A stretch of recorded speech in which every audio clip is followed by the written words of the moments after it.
ადევნებთ თვალს, რა თქმა უნდა, ამ ყველაფერს რაც მოხდა ამ BBC-ს სკანდალურ გამოძიებას. არის ლაპარაკი საკმაოდ ისეთ ნივთიერებაზე, რომელიც რთული შედეგების გამომწვევია და ეს საერთოდაც აკრძალულია დიდი ხნის განმავლობაში მისი ამ ძალიან მავნე ზეგავლენის გამო. ხო, არ ვიცი, აი რა შეგიძლიათ თქვათ თქვენ, ამდენი ხანი გავიდა ამ ნივთიერების შესაძლო გამოყენებამდე, ერთი წელი გავიდა, მაგრამ ინფორმაცია ჯერ კიდევ არ არსებობს, რის წინაშე შესაძლოა იდგნენ ეს ადამიანები, რომლებიც დაიწამნენ ამ აქციებზე. ხო, რა შეგიძლიათ რომ თქვათ ამაზე? დიახ, მოგესალმებით, მივესალმებით თქვენს მაყურებელს, ვისარგებლებ ეთერით და მივესალმები რეჟიმის ტყვეებს და მხნეობას უსურვებ. ჩვენ არ გავაჩერებთ ბრძოლას და რა თქმა უნდა არც გავჩუმდებით თითოეულ აი ამ ფაქტთან დაკავშირებით, რომელიც ბოლო წლის მანძილზე ჩვენს თავს ხდება.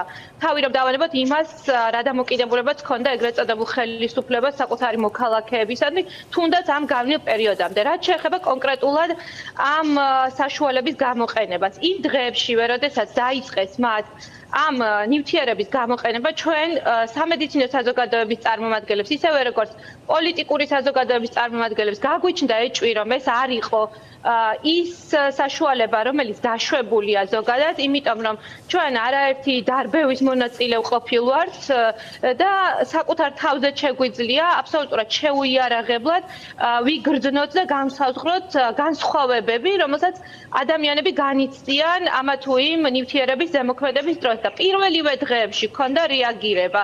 ეს უნდა აღინიშნოთ მკვეთრად, ხაზგასმით, ცალსახად, რომ ისინი ვერ იტყვიან, რომ ჩვენ არ ვთხოვდით მათ გასაჯაროებას კონკრეტულად იმ ნივთიერებების დასახელების, რომელსაც ისინი იყენებდნენ. ამას ვითხოვდით არა მხოლოდ საზოგადოების წარმომადგენლები, არამედ ექიმებიც, ვისთანაც კონკრეტულად მიდიოდნენ პაციენტები სამკურნალოდ. იმისთვის რომ მათ ქონოდათ ადეკვატური რეაგირება და შეძლებოდათ პაციენტებისთვის გაეწიათ ადეკვატური დახმარება. ანუ თქვენ აქციებზე ხედავთ ამ ადამიანებს, რომლებიც დაზიანდნენ, ხო, ამ ნივთიერებით. შეგიძლიათ თქვათ, რომ მე პირადად ვუწევდი თვალსაზრისით. დიახ, აი სიმპტომების თვალსაზრისით ეს გაცილებით სამედიცინო დახმარებას ვუწევდი, როგორც ქუჩაში, ასევე ჩვენთან ოფისშიც ამოდიოდა ათეულობით ადამიანი, ასეულობით ადამიანმა გაიარა ჩვენს ხელში. იცით რომ ახალის ოფისი მდებარეობდა ბესიკის ქუჩაზე, სადაც ეპიცენტრი იყო დარბევების და ფაქტობრივად მოწყობილი ჰქონდა გადაუდებელი დახმარების ოთახი, იმიტომ რომ ძალიან ხშირად სასწრაფოდ არ მოდიოდა ჩვენამდე, ვერ მოდიოდა თუ არ უშვებდნენ, არ ვიცი, მაგრამ საბოლოო ჯამში შეიარაღებულები ვიყავით, მათ შორის ინჰალატორებითაც ეს იყო საკმაოდ მძიმე სიმპტომები. ცრემლდენის გარდა, რასაც თითოეული მათგანი ასახელებდა და დღესაც იხსენებს, ეს იყო მკვეთრად გამოხატული სუნთქვის უკმარისობა, რომელიც ამ პაციენტებს ჰქონდათ და ეს გრძელდებოდა არა მხოლოდ რაღაც წუთების მანძილზე, არამედ აი ამ გამღიზიანებლის მოხსნიდან დღეების და ზოგიერთ შემთხვევაში თქვენც ხედავთ სოციალურ ქსელში არაერთი ადამიანი აღწერს თვეების მანძილზე. ეს იყო მათ შორის კანზე გამოხატული რეაქციები, თვალების ცრემლდენა, სხვადასხვა სეკრეტის დენა, ჭარბი რაოდენობით და ამას არ ხსნიდა ჩვეულებრივი ჩარევის შედეგად, რასაც ვაკეთებდით სტანდარტულად სხვა დარბევების დროს, ის საშუალებები. ამიტომ თხოვდით როგორც ინდივიდუალურად, ასევე ჯგუფურად, როგორც სამედიცინო ასოციაციები, ასევე ექიმთა გაერთიანებები. მე პირადად ვიყავი ჯანდაცვის სამინისტროსთან მისული ჩემს კოლეგებთან ერთად.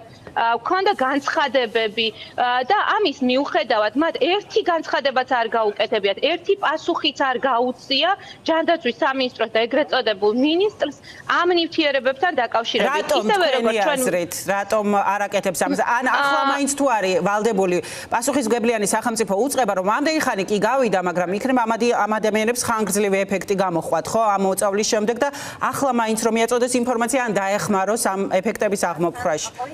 დიახ, სწორედ აქ დგება მათი პასუხისმგებლობის ნაწილი. არა მხოლოდ შინაგან საქმეთა სამინისტროსი, რომელიც რა თქმა უნდა თავი და თავი ამ ყველაფერს, ასევე ჯანდაცვის სამინისტროსი და ჯანდაცვის მინისტრის, რომელიც ვალდებულია, რომ შინაგან საქმეთა სამინისტროსგან გამოითხოვოს ინფორმაცია და ეს ინფორმაცია მიაწოდოს საკუთარ მოქალაქეებს და პირველ რიგში მისი სისტემის წარმომადგენლებს, ექიმებს, რომლებიც დახმარებას უწევენ შემდგომში უკვე დაზარალებულებს და ეს დაზარალებულების რაოდენობა ძალიან ძალიან დიდი, ანუ ჩვენ გვქონდა ფაქტობრივად მასობრივი ზემოქმედება მოქალაქეებზე და მათი პასუხისმგებლობის ნაწილია კითხვა თუ რატომ არ იძლევიან ამ ინფორმაციას, რა თქმა უნდა, მეც მქონდა პირველივე დღიდან და მაქვს დღევანდელ დღემდე და ამ კითხვაზე პასუხი მათ უნდა გასცენ.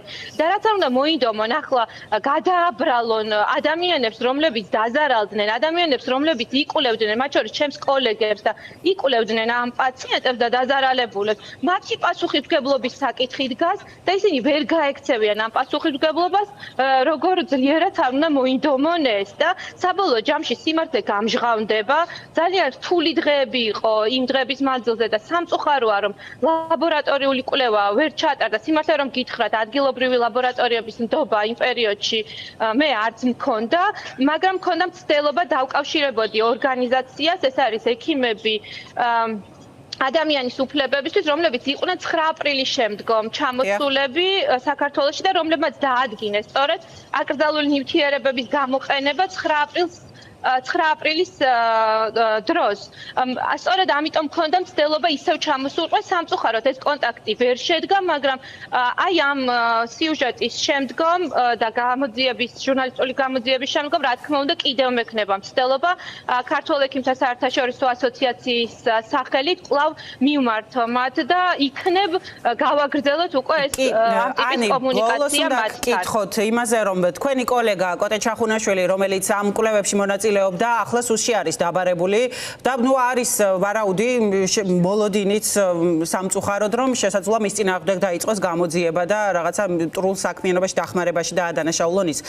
ანუ ექიმი, რომელიც საკუთარ მოვალეობას ასრულებდა, მას არ უთქვამს კონკრეტული ნივთიერების გამოყენების შესახებ, მან უბრალოდ გამოიკვლია პაციენტების მდგომარეობა და მის წინააღმდეგ იწყებენ გამოძიებას ნაცვლად იმისა, რომ გაასაჯაროვონ ინფორმაცია თვითონ. ანუ ეს რა მიდგომაა და ახლა როგორ უნდა მოიქცნენ ექიმები ზოგადად? რამდენად არის საფრთხე მთელი სფეროს წინაშე, იმიტომ რომ თუ ახლა ერთ ექიმს მიადგებიან, არის შანსი, რომ საქმიანობის გამო სხვასაც მიადგნენ, ხო? დიახ, ეს არის პირველ რიგში სოლიდარობა ჩემს კოლეგას და მადლობა, ძალიან დიდი მადლობა იმისთვის, რომ ეს კვლევა ჩაატარა მან, ვინაიდან მნიშვნელოვანია ასეთი ბაზის არსებობა, ასე ვთქვათ, იმისთვის, რომ საბოლოო ჯამში დაჯგუფდეს სიმპტომები და შემდგომ უკვე ანალიზის საშუალება გქონდეს და დიდი მადლობა მას იმისთვის, რომ ამ ანალიზის საშუალება გარკვეულწილად დღეს ჩვენ გვაქვს. მეორე არის ეგრეთ წოდებული ხელისუფლების ცდელობა დააშინოს ყველა ის ადამიანი, ვინც ხმამაღლა საუბრობს მათი მხრიდან მოქალაქეებისადმი დამოკიდებულებაზე და კიდევ ერთხელ ხაზგასმაზე, რომ ეს არის ყველაზე ანტიქართული და ანტიეროვნული ძალა, რომელიც შეიძლება არსებობდეს დღეს ჩვენს ქვეყანაში. დიახ, ეს არის ანტიეროვნული და ანტიქართული დამოკიდებულება საკუთარი მოქალაქეებისადმი, როდესაც წამლავ აირებით, რომელთა დაკავშირებითაც ინფორმაციას არ გვაწვდი და მას მერე რაც ჩნდება ეჭვი და ეს არის უბრალოდ ფაქტობრივი მონაცემები, რომ ასეთი ტიპის ინტოქსიკაცია არსებობდა და შემდგომში უკვე ექსპერტებმა და აქ არ არის საუბარი ქართველ ექსპერტებზე მიიტანეს ეჭვი, რომ ეს იყო აკრძალული ნივთიერება და ამასთან კავშირში კოტე ჩახუნაშვილი ვერ იქნება და ვერც ერთი მკვლევარი. კოტე ჩახუნაშვილი და სხვა ექიმები ახდენენ მხოლოდ და მხოლოდ ფაქტების კონსტატაციას, ისევე როგორც ეს მოხდა სხვა მათ შორის ფიზიკურად ტრავმირებული ადამიანების შემთხვევაში. მათ აქვს ცდელობა მხოლოდ და მხოლოდ რომ გააჩუმონ ადამიანები, დაიბარეს ახლა იმისთვის, რომ მაგალითი აჩვენონ და ჩვენმა სხვა კოლეგებმა ხმა არ ამოიღონ, თუნდაც იმასთან დაკავშირებით, როგორი ტიპის დაზიანებები მიაყენეს ადამიანებს, მაგრამ ეს ყველაფერი, ისევე როგორც წინარე მოვლენები და მათი ცდელობა, რომ შიში დანერგონ, არის ფუჭი და მე მინდა მივმართო მათ და ვუთხრა, რომ ვერ გააჩუმებს თქვენ ვერც ერთ ქართველ ექიმს, რომელსაც აქვს ეროვნული პატრიოტული სულისკვეთება, რომელიც იბრძვის ამ ქვეყანაში ნათელი ბედნიერი მომავლის და მათ შორის ჯანდაცვისთვის, რომელიც ასე არ არის ხელმისაწვდომი თითოეული მოქალაქისთვის ამ ქვეყანაში და კიდევ ერთხელ არის ხაზგასმა ეს ფაქტები იმისა, თუ როგორ არ ადარდებს და არ აღელვებს ამ ქვეყნის ეგრეთ წოდებულ ხელისუფლებას ადამიანების ჯანმრთელობა და სიცოცხლე. დიდი მადლობა.